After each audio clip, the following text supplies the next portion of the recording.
everyone, how are you? So in this video, I'm going to be talking about brushes and a little warning about brushes, what I did that caused me to have to go out and buy a new brush to begin with. So what happened was, I use these brushes, or this brush. This is the original, the only brush I had before.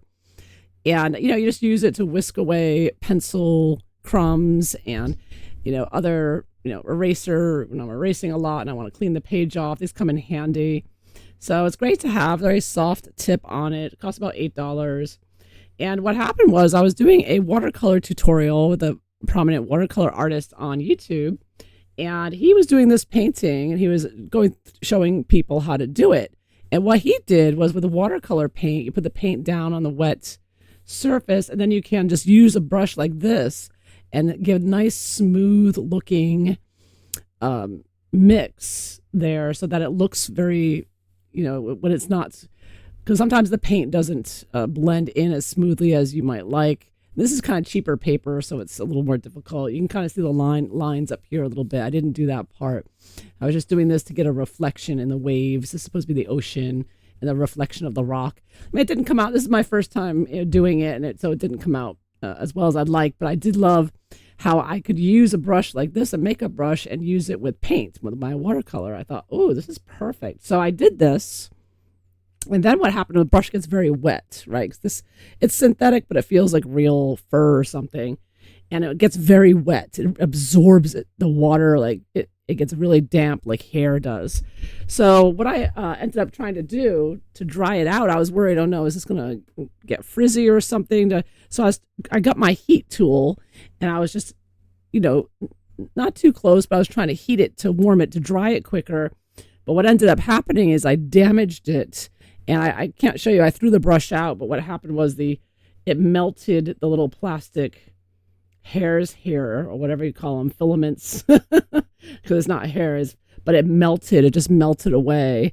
And so then I just destroyed half the brush and it rendered it unusable because now it was like all curled up and it wasn't soft anymore. It was just all, so just a warning to anyone, if you get this wet, let it air dry. You can or try a regular blow dryer, but don't use a heat tool. It's way too hot. I wouldn't even use a regular hair dryer. I wouldn't put any heat on it. Just let it air dry, and it dries nice and soft. The rest of the brush that I didn't destroy with my heat tool, it did dry very well, and it was nice and soft afterwards. So don't worry about getting these wet.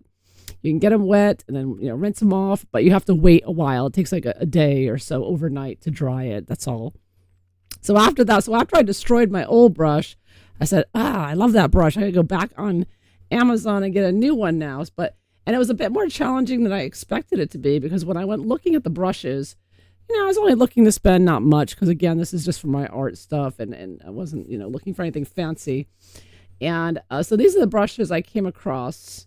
And what I found was that it's very difficult to tell in these pictures. In most of the pictures that you see, you just see a brush or the tip of the brush. Some of them show the brush in a hand, but it's still very difficult to tell, well, how big is it really? So because I wanted the biggest brush I could get for the best price, but it was difficult to tell, which ones would be the best to get, which one would be the biggest, fluffiest brush for the price tag. So all these brushes that you see here on the screen, the top one was about $8, the middle one was about $9, and the bottom one was the cheapest. It was only $6 or $5.99.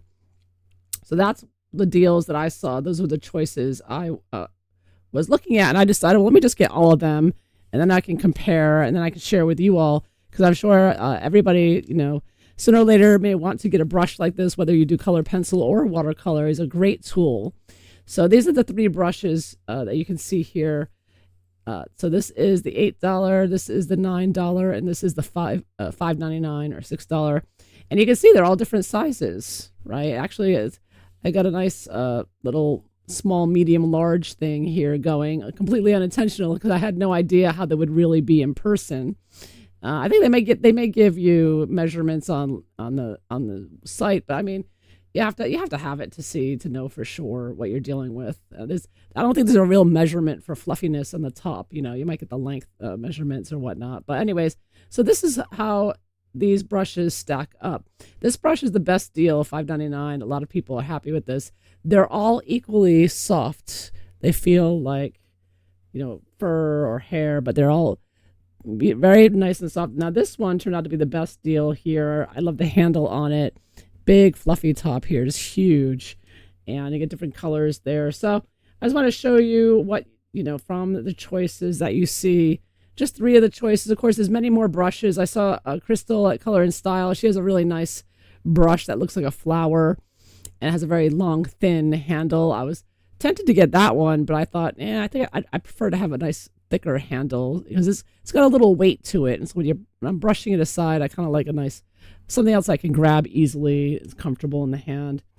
So there you have it. These are how these 3 brushes. So if you are one day looking to shop for a cheap brush on Amazon, like one of these 3 here, you can see in person how big they really are. And if you want, just one last thing, I'll put a ruler next to it. I should have put a ruler here next to it to make it clearer here. So here's putting the ruler. Let me get rid of the picture now. And you can see them next to the ruler. How many inches you're looking at here. So you're looking at this big one. The biggest one here goes to about 8 inches tall. And the next one is about 7 inches tall. And the smallest one here is 6 inches. So 6, 7, 8. There you go. There you have it. So those are the various sizes that I've got. So I hope you found this interesting, and good luck brush shopping if you're looking for a new brush. All right, take care. Bye-bye.